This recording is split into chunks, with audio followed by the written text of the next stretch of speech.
नमस्कार बंधुगण, जदि आपण एहा जानी नाहांती तेबे एही कथा को निश्चय शुणंतु। एहा परे आपण जानी पारिबे जे दुनिया रे बेसी पापी किए, पुरुष ना नारी। प्रिय दर्शक बंधुगण, गोटिए कुत्ता और गोटिए कुती बहुत स्नेहरे एकाठी रहुथिले। से दुहे परस्पर को बहुत भल पाउथिले। दिने कौनसी कथा को नहीं कुत्ता और कुती मध्यरे झगड़ा हेला। कुत्ता कहिला जे एही दुनिया रे बेसी पापी और विश्वासघातक हेउछि नारी। कुती उत्तर देला जे एही दुनिया रे सबुठारु बेसी पापी और विश्वासघातक हेउछंती पुरुष माने। से दुहे परस्पर सहित लड़ेई करी निजर विवाद शेष करि पारिले नाही।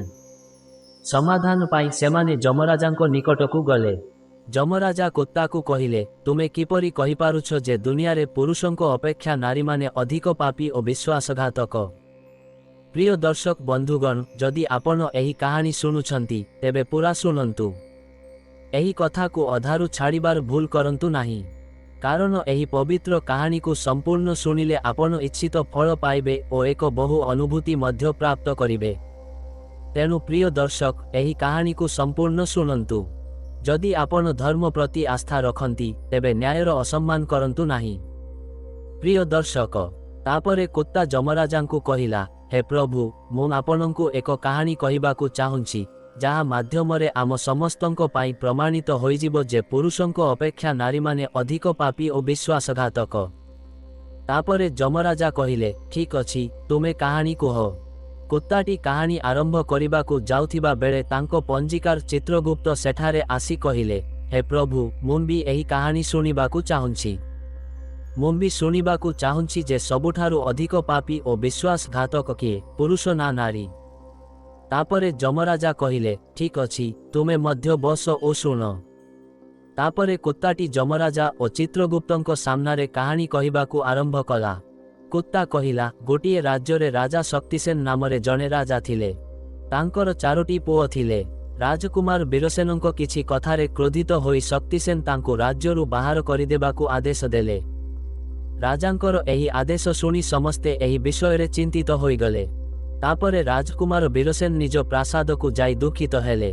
सेठारे वीरसेनंकु दुखित देखि तांको पत्नी प्रियंबदा पचारिले, प्राणनाथ, आपण काहिंकी दुखित? आपण काहिंकी एते मौली जाइछंती? राजकुमार होई भी काहिंकी एते चिंतित? कौन होइछि स्वामी? तापरे वीरसेन भाबिबाकु लागिले जे मु बहुत भूल करिछि और निजर समस्त कथा निज पत्नी को कहिले। सेही समयरे तांको पत्नी प्रियंबदा मूर्छा होई गले। तापरे दासी माने प्रियंबदांको उपरे गोलाप जल छिंचिले। तापरे तांकर चेता फेरिला। एबे चेता फेरिबा परे प्रियंबदा निज स्वामी राजकुमार वीरसेनंकु कहिले, जदि आपण एही दासी को छाड़ी अन्य केउ आडे चाली जिबे तेबे मु आपणंको बिना किपरि बंचिबी? प्राणनाथ, मु मध्य आपणंको सहित जीवी। तापरे राजकुमार वीरसेन कहंती, तुमे जाओ नाही, कारण अन्य राज्यरे अनेक प्रकारर संकट थाए ओ तुमे जेउमाने कोमल प्रासादरे रुह सेमाने प्रासाद बिना एही कष्ट को किपरि सहय करि पारिबे। तापरे राजकुमार वीरसेनंको कथा शुणी राजकुमारी प्रियंबदा कहंती, हे प्रभु, अन्य राज्यरे जेते दुख आसु से सबु आम सहित सुख भଳି लागिबो, किंतु प्रासादर सुख से सबु आपणंको जंगलर दुख ठारु मध्य अधिक भयंकर देखाजिबो। तेणु मु मध्य आपणंको सहित आसीबी। एबे कुत्ताटी कहे, हे प्रभु। राजकुमारी प्रियंबदांको आखिरे लुह देखि वीरसेन निज मनरे भाबिले जे तांको बिना तांको पत्नी रही पारिबे नाही। सेथिपाई तांको कष्टरे छाड़ी जिबा मो पाई ठीक हेबो नाही। एही सबु कथा भाबी राजकुमार वीरसेन निज पत्नी प्रियंबदांको कहिले, तुमे दुख कर नाही, आमे तुमको सांगरे नहीं जिबु। एथिरे प्रियंबदा खुशी होई निज स्वामींको सहित जिबा पाई प्रस्तुति आरंभ कले। परदिन सकाळे सेमाने राज्यरु बाहरी एक जंगलरे पहुंचिले। चाली चाली जाई क्लांत हेबा परे सेमाने एक बरगछ मूलरे विश्राम नेबाकु स्थिर कले। सेमाने बहुत थकी जाइथिले। सेमाने ठंडा पवनरे तुरंत सोई पड़िले। किंतु किछि समय परे ठीक सेठारे एक सर्प प्रियंबदांकु कामुडी देला। तापरे कुत्ताटी कहे, हे प्रभु, आगकु शुणंतु। सर्प कामुडिबा मात्रे राजकुमारी छटपट हेबाकु लागिले ओ वीरसेनंको आखि खोलीगला। राजकुमारींकु छटपट हेउथिबा देखि ओ सापटी को जाउथिबार देखि वीरसेन अस्थिर होई गले। तापरे किछि समय परे राजकुमारींकर मृत्यु होई गला। एहीपरि भावरे मृत राजकुमारीଙ୍କୁ देखि ବୀରସେନ ଜୋରରେ କାନ୍ଦିବାକୁ ଲାଗିଲେ। ତାପରେ ବୀରସେନ ନିଜ ମନରେ ଭାବିଲେ ଯେ ଏବେ ଯେତେବେଳେ ଜୀବନସାଥୀ ମରିଗଲେଣି ମୁଁ ବଞ୍ଚି କ'ଣ କରିବି? ମୁଁ ମଧ୍ୟ ଏହି ଜଙ୍ଗଲରେ ନିଜ ଜୀବନ ତ୍ୟାଗ କରିଦେବି। ଏପରି ମନରେ ଭାବି ସେ ପ୍ରିୟମ୍ବଦାଙ୍କ ଶବ ନିକଟରୁ ଉଠି ଜଙ୍ଗଲରୁ କାଠ ସଂଗ୍ରହ କରି କାନ୍ଦିବାକୁ ଲାଗିଲେ। ସେ ନିଷ୍ପତ୍ତି ନେଲେ ଯେ ସେ ମଧ୍ୟ ପ୍ରିୟମ୍ବଦାଙ୍କ ଚିତାରେ ଜଳି ମରିଯିବେ। କିନ୍ତୁ ତାପରେ ଠିକ୍ ସେହି ମୁହୂର୍ତ୍ତରେ ସ୍ୱର୍ଗରୁ ଜଣେ ଦେବଦୂତ ଆସିଲେ ଓ ବୀରସେନଙ୍କୁ କାନ୍ଦୁଥିବାର ଦେଖି ତାଙ୍କୁ ଦୟା ଲାଗିଲା। ସେ ରାଜକୁମାର ବୀରସେନଙ୍କ ନିକଟକୁ ଯାଇ ପଚାରିଲେ, ତୁମେ କାହିଁକି କାନ୍ଦୁଛ? ତୁମର ଦୁଃଖ କ'ଣ? ତେଣୁ ରାଜକୁମାର ବୀରସେନ ଦେବଦୂତଙ୍କୁ କହିଲେ, ମୋର ଦୁଃଖ କହିବାକୁ ମୋର ସାହସ ନାହିଁ। ମୁଁ ଚାହୁଁଛି ଯେ ଏହି ପୃଥିବୀ ଫାଟିଯାଉ ଓ ମୁଁ ସେଥିରେ ଲୀନ ହୋଇଯାଏ। ତାପରେ ଦେବଦୂତ କହିଲେ, ତୁମର କାହାଣୀ ମୋତେ କୁହ, ହୁଏତ ମୁଁ ତୁମକୁ ସାହାଯ୍ୟ କରିପାରିବି। ତାପରେ ବୀରସେନ କହିଲେ, ପ୍ରଭୁ, ମୁଁ ଜଣେ ରାଜକୁମାର ଓ ରାଜା ଶକ୍ତିସେନଙ୍କ ପୁଅ। ମୋ ବାପା ମୋତେ ରାଜ୍ୟ ଛାଡ଼ିବାକୁ କହିଥିଲେ। ତେଣୁ ମୁଁ ଓ ମୋ ପତ୍ନୀ ଏହି ଜଙ୍ଗଲରେ ଚାଲି ଚାଲି ଆସିଲୁ। ଏଠାକୁ ଆସିବା ପରେ ଗୋଟିଏ ସର୍ପ ମୋ ପତ୍ନୀଙ୍କୁ କାମୁଡ଼ି ଦେଇଛି ଓ ତାଙ୍କର ମୃତ୍ୟୁ ହୋଇଯାଇଛି। ଓ ମୁଁ କାଠ ସଂଗ୍ରହ କରୁଛି ଯାହା ଦ୍ୱାରା ମୁଁ ମୋ ପତ୍ନୀଙ୍କ ସହିତ ନିଜକୁ ଜଳାଇ ମାରିଦେବି। ଏବେ କୁତ୍ତାଟି ଯମରାଜାଙ୍କୁ କୁହେ, ହେ ପ୍ରଭୁ, ଆଗକୁ ଶୁଣନ୍ତୁ।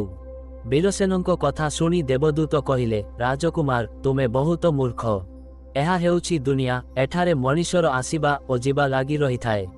ଏହି ଶରୀରକୁ ଦିନେ ସମସ୍ତଙ୍କୁ ତ୍ୟାଗ କରିବାକୁ ପଡ଼ିବ, ଏହା ତୁମେ ମଧ୍ୟ ଜାଣିଛ। ଏହି ଦୁନିଆରେ କେହି କାହା ସହିତ ଆସେ ନାହିଁ ଓ କେହି କାହା ସହିତ ଯାଏ ନାହିଁ। ତଥାପି ତୁମେ ମୂର୍ଖଙ୍କ ଭଳି କଥା କହୁଛ।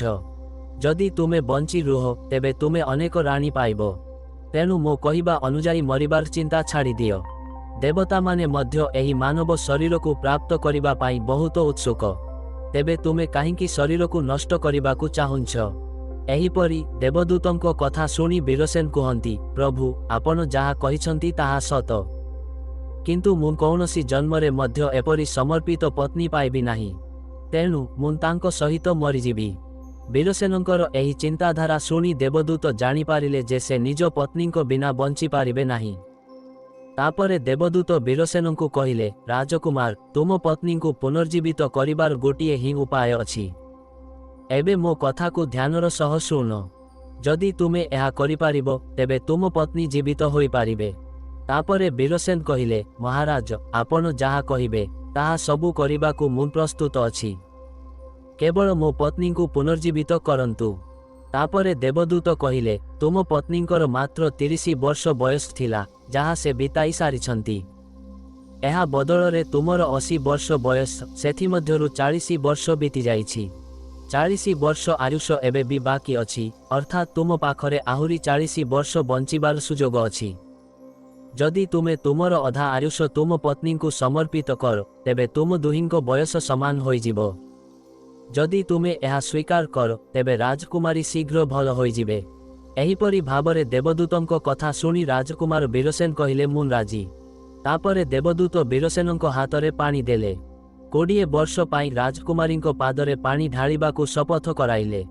ଏବେ ବୀରସେନ ଯେମିତି ଶପଥ କଲେ ଯେ ସେ ରାଣୀଙ୍କ ପାଦରେ ପାଣି ଢାଳିବେ, ଦେବଦୂତ କହିଲେ, ପାଦରେ ପାଣି ଢାଳିବା ପୂର୍ବରୁ ମୋର ଗୋଟିଏ କଥାକୁ ଭଲ ଭାବରେ ବୁଝିନିଅ। ଏଥିରେ ମଧ୍ୟ ଏକ ଗୁପ୍ତ ରହସ୍ୟ ଅଛି। ବର୍ତ୍ତମାନ ତୁମକୁ ରାଜକୁମାରୀଙ୍କର ଆବଶ୍ୟକତା ଅଛି। ତୁମେ ପାଣି ଢାଳି ତାଙ୍କୁ ବଞ୍ଚାଇ ପାରିବ, କିନ୍ତୁ ଯଦି ଭବିଷ୍ୟତରେ ରାଜକୁମାରୀଙ୍କର ଆବଶ୍ୟକତା ନାହିଁ ତେବେ ତୁମେ ତୁମର ସଂକଳ୍ପ ଫେରାଇ ନେଇପାରିବ। କିନ୍ତୁ ସବୁବେଳେ ଗୋଟିଏ କଥା ମନେ ରଖିବ, ରାଜକୁମାରୀଙ୍କୁ କେବେ ବି କହିବ ନାହିଁ ଯେ ତୁମେ ଏହି ସଂକଳ୍ପ ଫେରାଇ ନେଇପାରିବ, ନଚେତ୍ ତୁମେ ତୁମର ସଂକଳ୍ପ ଫେରାଇ ନେଇପାରିବ ନାହିଁ। ସର୍ବଦା ମନେ ରଖିବ ଯେ ଜୀବନର କିଛି କଥା ସବୁବେଳେ ଲୁଚାଇ ରଖିବା ଉଚିତ, କାରଣ କେବେ କେବେ ଏହି କଥାଗୁଡ଼ିକ କାମରେ ଆସିପାରେ। ତାପରେ ଏହା କହି ଓ ସେହି ରାଣୀଙ୍କ ସାମ୍ନାକୁ ନ ଆସି ସେହି ଦେବଦୂତ ଅଦୃଶ୍ୟ ହୋଇଗଲେ। ପ୍ରିୟମ୍ବଦାଙ୍କର ଚେତା ଫେରିଲା। ତାପରେ ବୀରସେନ ରାଜକୁମାରୀଙ୍କୁ କହିଲେ, ତୁମେ ଶୋଇ ପଡ଼ିଥିଲ ଓ ବହୁତ କ୍ଳାନ୍ତ ଥିଲ, ତେଣୁ ମୁଁ ତୁମକୁ ଉଠାଇଲି ନାହିଁ। ଏହିପରି ଭାବରେ ରାଜକୁମାର ବୀରସେନ ନିଜ ପତ୍ନୀଙ୍କ ଠାରୁ ସବୁ କଥା ଲୁଚାଇ ରଖିଲେ। ଯେ ସାପ ତୁମକୁ କାମୁଡ଼ିଥିଲା ଓ ତୁମର ମୃତ୍ୟୁ ହୋଇଯାଇଥିଲା, ମୁଁ ତୁମକୁ କିପରି ଜୀବିତ କଲି। ରାଜକୁମାର ଏହି ସବୁ କଥା ନିଜ ପତ୍ନୀଙ୍କ ଠାରୁ ଲୁଚାଇ ରଖିଲେ। ତାପରେ କୁତ୍ତାଟି କହିଲା, ହେ ପ୍ରଭୁ। ତାପରେ ସେ ଦୁହେଁ ଆଗକୁ ବଢ଼ିଲେ। ଅନେକ ଦିନ ପରେ ସେମାନେ ଏକ ବହୁତ ସୁନ୍ଦର ଜାଗା ଦେଖିଲେ। ସେଠାରେ ଜଣେ ସାଧୁଙ୍କର କୁଟୀର ଥିଲା। ଯେତେବେଳେ ସେମାନେ ସେଠାରେ ପହଞ୍ଚିଲେ, ସେମାନେ ଦେଖିଲେ ଯେ ଜଣେ ସୁନ୍ଦର ଯୁବ ମହାତ୍ମା ଶାନ୍ତିରେ ବସି କିଛି ତପ କରୁଛନ୍ତି। ସେ ଦୁହେଁ ବହୁତ ଥକି ଯାଇଥିଲେ, ତେଣୁ ସେମାନେ ମହାତ୍ମାଙ୍କ ନିକଟରେ ବସିଲେ। ସେହି ସମୟରେ ରାଜକୁମାର ନିଜ ପତ୍ନୀଙ୍କୁ କହିଲେ, ରାଜକୁମାରୀ, ମୋତେ ଶୋଷ ଲାଗୁଛି। ମୁଁ କୂଅକୁ ଯାଇ ପାଣି ପିଇ ଆସୁଛି। ଯଦି ତୁମକୁ ମଧ୍ୟ ଶୋଷ ଲାଗୁଛି, ତେବେ ମୁଁ ତୁମ ପାଇଁ ମଧ୍ୟ ପାଣି ଆଣିବି। ତାପରେ ରାଜକୁମାରଙ୍କ କଥା ଶୁଣି ପ୍ରିୟମ୍ବଦା କହିଲେ, ମୋତେ ଶୋଷ ଲାଗୁନାହିଁ। ଆପଣ ଯାଆନ୍ତୁ ଓ ପାଣି ପିଅନ୍ତୁ। ଏହାପରେ ରାଜକୁମାର ବୀରସେନ ଏକ ଦୌଡ଼ି ଧରି କୂଅ ଆଡ଼କୁ ଗଲେ। ଯେତେବେଳେ ରାଜକୁମାର ପାଣି ପିଇବାକୁ ପହଞ୍ଚିଲେ, ରାଜକୁମାରୀ ପ୍ରିୟମ୍ବଦା ସେହି ମହାତ୍ମାଙ୍କ ଆଡ଼କୁ ଚାହିଁଲେ। ପ୍ରିୟମ୍ବଦା ମହାତ୍ମାଙ୍କ ସୌନ୍ଦର୍ଯ୍ୟ ଦେଖି ତାଙ୍କ ପ୍ରତି ମୋହିତ ହୋଇଗଲେ, ଅର୍ଥାତ୍ ସେ ତାଙ୍କୁ ନିଜ ହୃଦୟ ଦେଇ ସାରିଥିଲେ। ଏବେ ସେ ମହାତ୍ମାଙ୍କୁ କୁହନ୍ତି, ହେ ପ୍ରଭୁ, ଆପଣ ଏଠାରେ ବହୁତ ଖୁସିରେ ରୁହନ୍ତି। ସାଧୁ କହିଲେ, ତୁମେ ମଧ୍ୟ ମୋ ସହିତ ରହିପାରିବ, କିନ୍ତୁ ତୁମର ସ୍ୱାମୀ ମଧ୍ୟ ତୁମ ସହିତ ଅଛନ୍ତି, ତେବେ ଆମେ ତୁମକୁ କିପରି ରଖିବା? ଏହାପରେ ମହାତ୍ମା କହିଲେ, ମୁଁ ତୁମକୁ ଏକ ସମାଧାନ କହିବି। ତୁମ ସ୍ୱାମୀଙ୍କୁ ସେହି କୂଅରେ ଠେଲି ଦିଅ ଯେଉଁଠାକୁ ସେ ପାଣି ପିଇବାକୁ ଯାଇଛନ୍ତି। ତାପରେ ଆମେ ଦେଖିବା କ'ଣ ହେଉଛି। ତାପରେ ମହାତ୍ମାଙ୍କ କଥା ଶୁଣି ରାଜକୁମାରୀ ପ୍ରିୟମ୍ବଦା କହିଲେ, ଠିକ୍ ଅଛି, ମୁଁ ସେୟା କରିବି।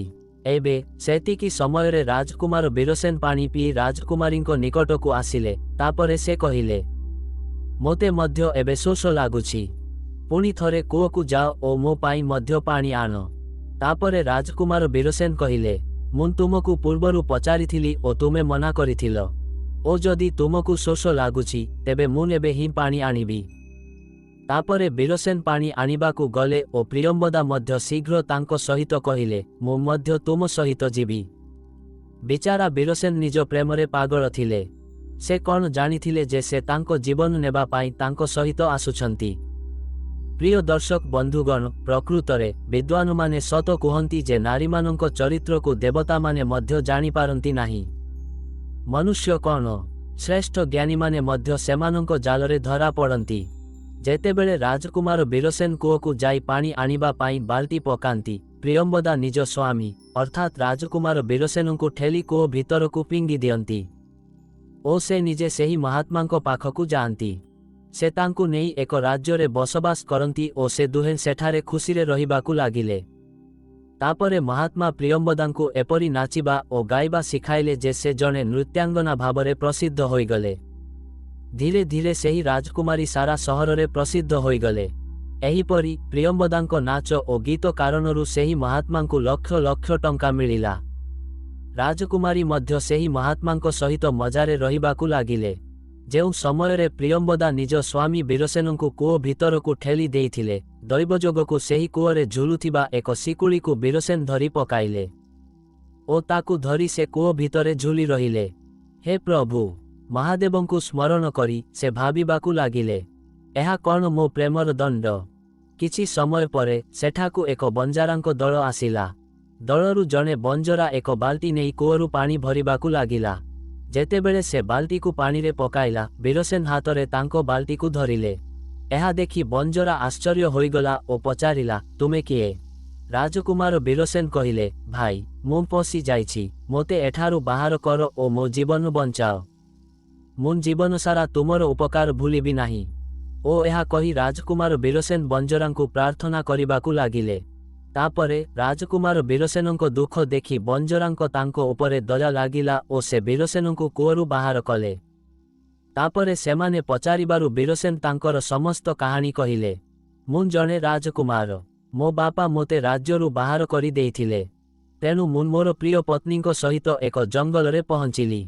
ମୁଁ ଓ ମୋ ପତ୍ନୀ ପରସ୍ପରକୁ ବହୁତ ଭଲ ପାଉଥିଲୁ। ଜଙ୍ଗଲରେ ଏକ ସର୍ପ ମୋ ପତ୍ନୀଙ୍କୁ କାମୁଡ଼ି ଦେଲା, ଯାହା ଫଳରେ ତାଙ୍କର ମୃତ୍ୟୁ ହୋଇଗଲା। ଯେତେବେଳେ ମୁଁ ମୋ ପତ୍ନୀଙ୍କ ସହିତ ମରିବାକୁ ଯାଉଥିଲି, ଜଣେ ଦେବଦୂତ ମୋ ଉପରେ ଦୟା କରି ମୋ ଜୀବନର 20 ବର୍ଷ ମୋ ପତ୍ନୀଙ୍କୁ ଦେଇ ତାଙ୍କୁ ପୁନର୍ଜୀବିତ କଲେ। ତାପରେ ଆମେ ସେହି ଜଙ୍ଗଲରୁ ଆଗକୁ ବଢ଼ିଲୁ। କିଛି ଦିନ ପରେ ଆମେ ଏକ ସ୍ଥାନରେ ପହଞ୍ଚିଲୁ ଯେଉଁଠାରେ ଜଣେ ମହାତ୍ମା ରହୁଥିଲେ। ଆମେ ଦୁହେଁ ସେଠାରେ ରହିଲୁ ଓ ଯେତେବେଳେ ଆମକୁ ଶୋଷ ଲାଗିଲା, ମୁଁ ପାଣି ପିଇବା ପାଇଁ କୂଅ ନିକଟକୁ ଆସିଲି। तापरे मो पत्नी मोते ठेली देले ओ मु कूअरे पशिगली। तापरे किछि समय परे आपण आसी पहुँचिले। तापरे धीरे धीरे किछि समय बीतीगला। राजकुमार बीरसेन गोटिए गाँरे रहिबाकू लागिले। बीरसेन जणे साहुंक पाई मुनिम भावरे काम करिबाकू लागिले। दिने सहरर समस्त व्यवसायी ओ साहू राजांको निकटरे पहुँचिले। राजकुमारींको नाच ओ गीतर प्रशंसा शुणिथिबा बीरसेन मध्य भाबिले मोते एही नाच देखिबा उचित। से मध्य साहुंक सहित राजांको दरबारे पहुँचिले। राजकुमारी अपसरामानंको भଳି नृत्य कले ओ तांको मधुर स्वररे अनेक सुंदर राग परिवेषण कले। तांको गीत शुणी सभारे उपस्थित समस्ते आश्चर्य हेले ओ समस्ते अनेक पुरस्कार देले। एथिसह राजांको ठारू आरंभ करी साधारण लोकंको पर्यंत समस्ते तांकर प्रशंसा कले। राजकुमार बीरसेन निज हाथरू हीरा खचित मुदी बाहर करी सेही मुदी को प्रियंबदांकु उपहार देले। एहा परे प्रियंबदा मुदी को चिन्हि पारिले ओ निज मनरे कहिबाकू लागिले मो स्वामी जीवित ओ एठारे पहुंचिछंती। एबे से मोते छाड़िबे नाही। तेणु मु किछि करिबा उचित जहा द्वारा से मरिबे। से निज मनरे भाबिले एबे मु राजांकु एठारे एक मधुर गीत ओ नृत्य परिवेषण करिबि जहा द्वारा से खुशी होई मोते किछि मागिबाकू कहिबे। तापरे मु राजांको आदेशरे तांकु मारिदेबी। एहा परे राजकुमारी प्रियंबदा एक मधुर गीत ओ नृत्य परिवेषण कले। राजकुमारींको एही मधुर संगीत शुणी राजा खुशी हेले। से प्रियंबदांकु कहिले मु तुम उपरे बहुत खुशी। तुमे मो ठारू कौन चाहुंछ? तापरे राजकुमारी कहिले जदि आपण मो उपरे संतुष्ट तेबे प्रथमे मोते एक प्रतिज्ञा दियंतु ओ तापरे मु जहा मागिबी आपण मोते ताहा देबे। तापरे प्रियंबदा कहिले एही सभारे जने चोर अछि ताकू मृत्युदंड दियो। राजा कहिले सेही चोरकू मो सामनाकू आन। प्रियंबदा बीरसेनंको हाथ धरी तांकू राजांको सामनाकू नहीं गले। राजा निज सैनिककू आदेश देले एही चोरकू जल्लादमानंको निकटकू नहीं जाओ ओ ताकू फांसी दियो। एही समयरे बीरसेनंको मालिक साहू मध्य सेठारे पहुँचिले। से भयरे बीरसेनंको निकटकू जाई पचारिले तुमे कौन चोरी करिछ जेउंथिपाई से तुमकू मारिबाकू चाहुंछि? बीरसेन निज मालिकंकू कहिले प्रभु मु किछि चोरी करि नाही। केवल एही राजांकू कुहंतु जे से मोर दुईटी कथा शुणंतु एहा मो जीवन बंचाइबो। एबे बीरसेनंको मालिक एहा शुणिले। से निज साथी व्यवसायी ओ टंका धार देउथिबा लोकंको पाखकू गले ओ समस्ते एकाठी परामर्श कले। सेमाने कहिले बंधुगण हुए तो राजा न्याय करंतु नचेत आमे समस्ते एही सहर छाड़ी अन्य केउठाकू चाली जिबु। ओ एहीपरि समस्त व्यवसायी राजांको निकटकू जाई कहिले प्रभु आमर मुनिम निर्दोष। से चाहंती जे से मरिबा पूर्वरु राजा निश्चित भावरे तांकर केवल दुईटी कथा शुणंतु। तापरे राजा व्यवसायी मानंको कथा शुणी कहिले ठीक अछि मुनिमकू डाक तुमे जहा कहिबाकू चाहुंछ ताहा मो सामनारे कुह। तापरे राजकुमार बीरसेन कहिले प्रभु मु केउ दोष करिछि जे आपण मोते हत्या करिबाकू आदेश देइछंती? तापरे तांको कथा शुणी राजा कहिले तुमे एहार जिनिष चोर? बीरसेन कहिले ना प्रभु मु एही व्यभिचारिणीर स्वामी जणे महात्मांको सहित मिसी पळाई आसीछि। राजकुमारी प्रियंबदा बुझीगले जे कथा भूल आड़कू जाउछि। तापरे से राजांकू कुहंती महाराज मु व्यभिचारिणी नुहे से मिछ कहउछंती। एही व्यक्ति किए मु तांकू जाने भी नाही से जणे चोर। मु केवल एतिकी जाने। तापरे राजकुमार बीरसेन कहिले महाराज ठीक अछि मोते एहा करिबाकू दियंतु आमर न्याय एही सभारे हेबो। पानी नहीं से ताकू भूमि रे रखिले ओ कहिले जेउ वस्तु तुमे मोते रास्तारे देइथिल मु ताहा फेराई देउछि। प्रियंबदा मध्य पानी नहीं कहिले जेउ वस्तु से मोते रास्तारे देइथिले मु ताहा फेराई देउछि। से निज हाथरू पानी छाड़िबा मात्रे राजकुमारींकर प्राणबाजु उड़ीगला। एही दृश्य देखि सेठारे उपस्थित लोकमाने चकित होइगले। राजा मध्य विव्रत होई से बीरसेनंकू कहिले कौन होइछि मोते सत कुह। तापरे राजकुमार बीरसेन निज कहानी आरंभ कले। निज जीवनर समस्त घटना को खोली करी कही से निज निर्वासनरु वर्तमान पर्यंत समस्त घटना वर्णना कले। सबु किछि शुणी राजा बीरसेनंकू आलिंगन कले। से निज झियकू बीरसेनंक सहित विवाह कराई देले। कुत्ताटी कहिला हे प्रभु मु एही कहानी शुणिछि ତେଣୁ ମୁଁ ମଧ୍ୟ ନାରୀମାନଙ୍କୁ ଘୃଣା କରେ ଓ ମୁଁ କହିପାରେ ଯେ ଏହି ଦୁନିଆରେ ପୁରୁଷଙ୍କ ଅପେକ୍ଷା ନାରୀମାନେ ଅଧିକ ପାପୀ ଓ ବିଶ୍ୱାସଘାତକ। ଏହି କାହାଣୀ ସମସ୍ତଙ୍କୁ ଆଶ୍ଚର୍ଯ୍ୟ କରିଦେଲା। ଚିତ୍ରଗୁପ୍ତ କହିଲେ, ହେ ପ୍ରଭୁ, ମୋତେ ଲାଗୁଛି ଯେ କୁତ୍ତାଟି ସତ କହୁଛି, କିନ୍ତୁ ସମସ୍ତ ନାରୀଙ୍କ ମଧ୍ୟରୁ କେବଳ ଜଣେ ଓ ଦୁଇଜଣ ନୈତିକ ମୂଲ୍ୟ ଓ ସଚ୍ଚୋଟତା ବିନା ହୋଇପାରନ୍ତି। କିନ୍ତୁ ପୁରୁଷଙ୍କ ମଧ୍ୟରେ ମଧ୍ୟ କିଛି ଲୋକ ଅଛନ୍ତି ଯେଉଁମାନେ ପାପୀ ଓ ବିଶ୍ୱାସଘାତକ ହୋଇପାରନ୍ତି। ତାପରେ ଯମରାଜା କୁତିକୁ ପଚାରିଲେ, କୁତି, ତୁମେ ଏହା କିପରି ପ୍ରମାଣ କରିବ? ଏହା ଶୁଣି କୁତି କହିଲା, ମୁଁ ମଧ୍ୟ ଏକ କାହାଣୀ କହୁଛି ଯାହା ଏହା ସ୍ପଷ୍ଟ କରିବ ଯେ ନାରୀଙ୍କ ଅପେକ୍ଷା ପୁରୁଷମାନେ ଅଧିକ ପାପୀ ଓ ବିଶ୍ୱାସଘାତକ। ଗୋଟିଏ ଗାଁରେ ଏକ ପରିବାର ରହୁଥିଲା ଯାହା ବହୁତ ଧନୀ ଥିଲା। ସେହି ଧନୀ ବ୍ୟକ୍ତି ଅର୍ଥାତ୍ ଶ୍ରେଷ୍ଠଙ୍କ ପୁଅ ଜଣେ ଅଦ୍ଭୁତ ବ୍ୟକ୍ତି ଥିଲା। ଶ୍ରେଷ୍ଠଙ୍କ ପୁଅ ଜଣେ ଏପରି ଜୁଆଡ଼ି ଥିଲା ଯେ ଶ୍ରେଷ୍ଠ ତାଙ୍କ ବିଷୟରେ ଚିନ୍ତା କରି ଚିନ୍ତିତ ହେଉଥିଲେ। ଦିନେ ତାଙ୍କ ପୁଅ ଜୁଆ ଖେଳୁଥିଲା। ସେହି ସମୟରେ ତାଙ୍କ ବାପାଙ୍କର ଦେହାନ୍ତ ହେଲା। ତଥାପି ସେ ଜୁଆ ଖେଳିବାରୁ ବିରତ ହେଲେ ନାହିଁ। ବରଂ ତାଙ୍କ ବାପାଙ୍କ ମୃତ୍ୟୁ ପରେ ସେ ଖୋଲାଖୋଲି ଭାବରେ ଜୁଆ ଖେଳିବା ଆରମ୍ଭ କଲେ ଓ ସବୁକିଛି ହରାଇଲେ। ତାପରେ ସେ ନିଜ ଗାଁରୁ ଦୂରକୁ ଚାଲିଗଲେ ଓ ଜଣେ ବଣିକଙ୍କ ଘରେ ପହଞ୍ଚିଲେ। ସେ ବଣିକଙ୍କୁ କହିଲେ, ମୋତେ ବହୁତ ଶୋଷ ଲାଗୁଛି, ମୁଁ ଏକ ଗ୍ଲାସ ପାଣି ପାଇପାରିବି କି? ତେଣୁ ବଣିକ ସେହି ଯୁବକଙ୍କୁ ପଚାରିଲେ, ତୁମେ କିଏ? ତୁମେ କ'ଣ କର ଓ ତୁମେ କେଉଁଠାରୁ ଆସିଛ? ଏହାର ଉତ୍ତରରେ ଯୁବକ ଜଣକ କହିଲା, ମୁଁ ଜଣେ ବ୍ୟବସାୟୀ। ଏଠାରୁ ଯାଉଥିଲି, ଭାବିଲି ଯେ ମୁଁ ପାଣି ପିଇ କରି ଯିବି। ତାପରେ ବଣିକ ପଚାରିଲେ, ତୁମେ କେଉଁ ବ୍ୟବସାୟ କର? ଯୁବକ କୁହନ୍ତି, ବ୍ୟବସାୟ କରୁଥିବା ସମୟରେ ମୋର ମାଲ ସମୁଦ୍ରରେ ପଡ଼ିଗଲା। ତେଣୁ ଯଦି ଆପଣ ମୋତେ ସାହାଯ୍ୟ କରିପାରିବେ ତେବେ ଉତ୍ତମ ହେବ। ତାପରେ ଶ୍ରେଷ୍ଠ ସେହି ପୁଅର କଥା ଶୁଣିଲେ ଓ ତାଙ୍କ କଥାର ଜାଲରେ ଧରା ପଡ଼ିଲେ। ଓ ସେ କହିଲେ, ପୁଅ, ତୁମେ ଭଲ ଓ ତୁମେ କିଛି ରୋଜଗାର ମଧ୍ୟ କରୁଛ। ତେବେ ତୁମେ ମୋ ଝିଅକୁ ବିବାହ କରିବ କି? ଏବେ ଏହା ଶୁଣି ଯୁବକ ଖୁସି ହୋଇଗଲା ଓ ବିବାହ ପାଇଁ ହଁ କହିଲା। ଯାହାପରେ ସେ ଦୁହିଁଙ୍କର ବିବାହ ହେଲା। କୁତିଟି କହିଲା, ହେ ପ୍ରଭୁ, ଏହିପରି ସେହି ବଣିକ ବହୁତ ଧନ ସହିତ ନିଜ ଝିଅକୁ ବିଦାୟ ଦେଲେ। ସେଠାରେ ଯୁବକକୁ କେବଳ ଟଙ୍କା ପାଇଁ ବିବାହ କରିବାର ଥିଲା, ତେଣୁ ସେ ତାହା ମଧ୍ୟ କଲା। ଏବେ ବିବାହ ପରେ ଯେତେବେଳେ ଯୁବକ ଜଣକ ଶ୍ରେଷ୍ଠଙ୍କ ଝିଅକୁ ସାଙ୍ଗରେ ନେଇ ଯାଉଥିଲା, ଏକ ଜଙ୍ଗଲ ଆସିଲା। ସେଠାରେ ଯୁବକ ଜଣକ ନିଜ ପତ୍ନୀଙ୍କୁ କହିଲା, ଦେଖ, ଆମେ ଏବେ ଜଙ୍ଗଲରେ। ଏଠାରେ ଚୋର ଆମର ଗହଣା ଚୋରି କରିପାରେ। ତେଣୁ ତୁମେ ତୁମର ସମସ୍ତ ଗହଣା ମୋତେ ଦିଅ, ଯାହା ଦ୍ୱାରା ଆମେ ଏହାକୁ ସୁରକ୍ଷିତ ରଖିପାରିବା।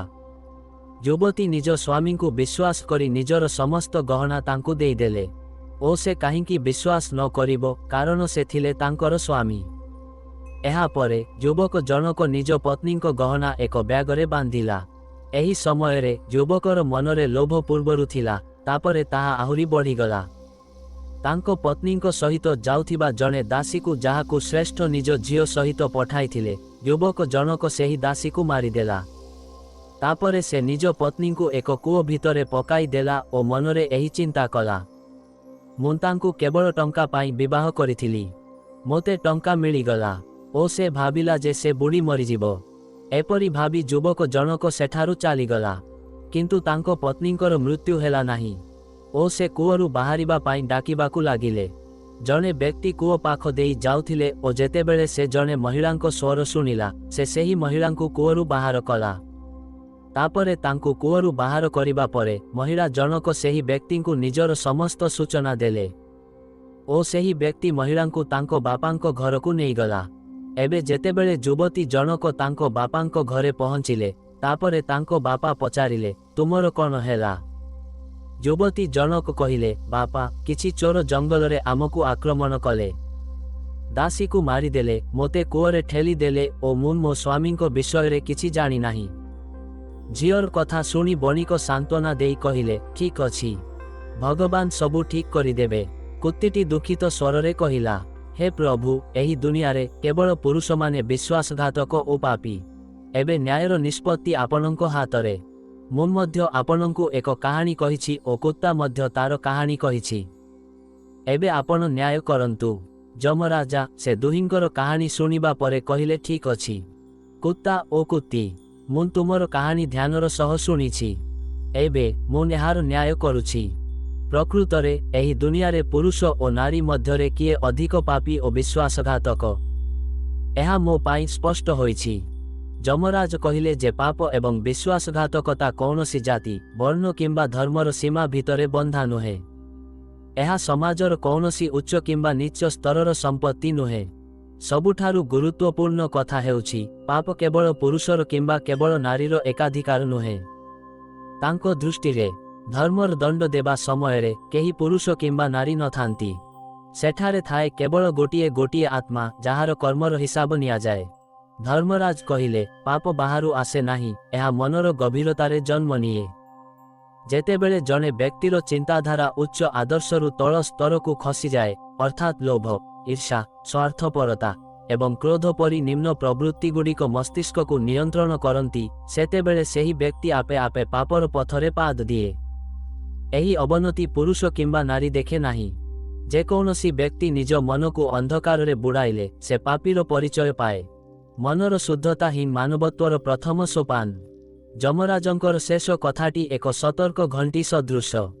ସେ ମନୁଷ୍ୟକୁ ଉପଦେଶ ଦିଅନ୍ତି ଯେ କୌଣସି ପ୍ରକାରର ପାପ କରିବା ପୂର୍ବରୁ ପ୍ରତ୍ୟେକ ବ୍ୟକ୍ତି ଚିନ୍ତା କରିବା ଉଚିତ ଯେ ଏହା ଠିକ୍ ନା ଭୁଲ। ଏହା ଆତ୍ମସମୀକ୍ଷା ଏବଂ ବିବେକର ସ୍ୱରକୁ ଶୁଣିବାର ଆବଶ୍ୟକତା ଉପରେ ଗୁରୁତ୍ୱ ଦିଏ। କର୍ମ କରିବା ପୂର୍ବରୁ ସାମାନ୍ୟ କିଛି ସମୟ ରହି ନିଜର ଆତ୍ମାକୁ ପ୍ରଶ୍ନ କରିବା, ମୁଁ ଯାହା କରିବାକୁ ଯାଉଛି ତାହା ଅନ୍ୟମାନଙ୍କ ପାଇଁ କଷ୍ଟଦାୟକ ହେବ କି? ଏହା ମୋର ନିଜ ଆତ୍ମାକୁ କଳୁଷିତ କରିବ କି? ଏହି ସାଧାରଣ ବିଚାର ହିଁ ମଣିଷକୁ ଅନେକ ବେଶୀ ପାପରୁ ରକ୍ଷା କରିପାରିବ। ସଂକ୍ଷେପରେ, ଯମରାଜଙ୍କ ଏହି ସମସ୍ତ ବାଣୀର ସାରାଂଶ ହେଉଛି, ପାପ ଏବଂ ବିଶ୍ୱାସଘାତକତା କେବଳ ବ୍ୟକ୍ତିଗତ କର୍ମ ଏବଂ ନୈତିକତା ଉପରେ ନିର୍ଭର କରେ, ଲିଙ୍ଗ ଉପରେ ନୁହେଁ।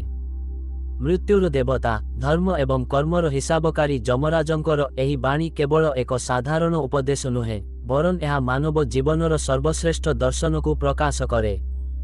ତାଙ୍କର ଏହି କଥାରେ କର୍ମ, ନୈତିକତା ଏବଂ ଆତ୍ମାର ଶୁଦ୍ଧତା ବିଷୟରେ ଏକ ଶାଶ୍ୱତ ସତ୍ୟ ଲୁଚି ରହିଛି, ଯାହା ପ୍ରତ୍ୟେକ ବ୍ୟକ୍ତିର ହୃଦୟକୁ ସ୍ପର୍ଶ କରେ। ସେ ବୁଝାଇ ଦିଅନ୍ତି ଯେ ଜଣେ ବ୍ୟକ୍ତିର ପରିଚୟ ତାର ଶରୀର କିମ୍ବା ଜନ୍ମ ନୁହେଁ, ବରଂ ତାର ଚିନ୍ତାଧାରା ଓ ଆଚରଣ।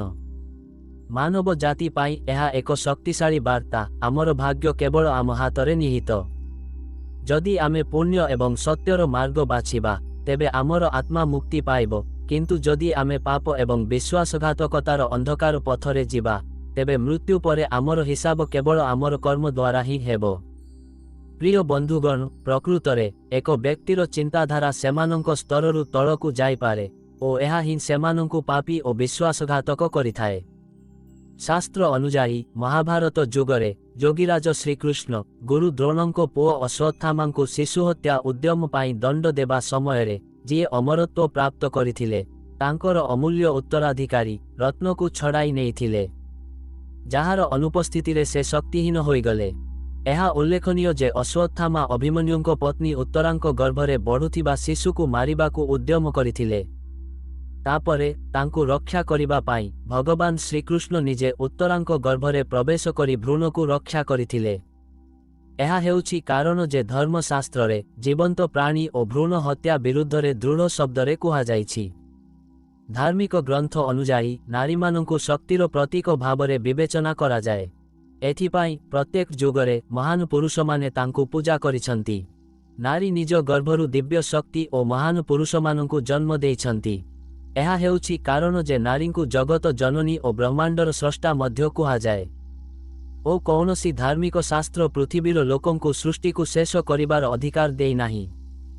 ଏହା ହେଉଛି କାରଣ ଯେ ଭ୍ରୂଣ ହତ୍ୟା କେବଳ ଏକ ପାପ ନୁହେଁ ବରଂ ଏକ ମହାପାପ ମଧ୍ୟ। ଏହି ପାପ ପାଇଁ ଜଣେ ବ୍ୟକ୍ତିଙ୍କୁ 100 ଜନ୍ମ ପର୍ଯ୍ୟନ୍ତ ନର୍କର ଦୁଃଖ ଭୋଗିବାକୁ ପଡ଼ିବ। ଅଶ୍ୱତ୍ଥାମାଙ୍କ ପାପ ଏତେ ବେଶୀ ଥିଲା କି ଯେ ଭଗବାନ ଶ୍ରୀକୃଷ୍ଣ ତାଙ୍କୁ ଅଭିଶାପ ଦେଲେ। ମହାଭାରତ ଯୁଦ୍ଧରେ ଅନେକ ପାପ ହୋଇଥିଲା, କିନ୍ତୁ ରାମାୟଣରେ ଘଟିଥିବା ପ୍ରତାରଣା ଓ ପାପ ଗଣାଯାଇପାରିବ କି? ଉଭୟ ପାର୍ଶ୍ୱରେ ପ୍ରତାରଣା ଥିଲା। ଉଭୟ ପାର୍ଶ୍ୱରେ ମୃତ୍ୟୁବରଣ କରିଥିବା ଲୋକଙ୍କ ସଂଖ୍ୟା ରହିଥିଲା। ଦୁର୍ଯ୍ୟୋଧନ ଓ ଦୁଃଶାସନଙ୍କ ଭଳି ପାପୀ ଓ ଅଧାର୍ମିକ ଲୋକମାନେ ମଧ୍ୟ ଯୁଦ୍ଧରେ କିମ୍ବା ଯୁଦ୍ଧରେ ହୋଇଥିବା ଆଘାତ କାରଣରୁ ମୃତ୍ୟୁବରଣ କଲେ, ଅର୍ଥାତ୍ ସମସ୍ତେ ସ୍ୱର୍ଗ ପ୍ରାପ୍ତ କଲେ। ତେବେ ବନ୍ଧୁଗଣ, ଆଜିର ଏହି କାହାଣୀଟି ଆପଣଙ୍କୁ କିପରି ଲାଗିଲା? କମେଣ୍ଟରେ ଆପଣଙ୍କ ମତାମତ ଦିଅନ୍ତୁ। प्रिय दर्शक बंधुगण जदि आपनंकु एही भिडियोटी भल लागिला तेबे निश्चय लाइक करंतु ओ एपरी प्रेरणादायक कहानी पाई आम चैनल को अनुसरण करने भूलंतु नाही। आपनंको समर्थनरे आमे आपनंको पाई आहुरी भल विषय वस्तु आनी पारिबु। आपनंको दिनटी शुभ ओ आनंदमय हेउ। धन्यवाद। नमस्कार।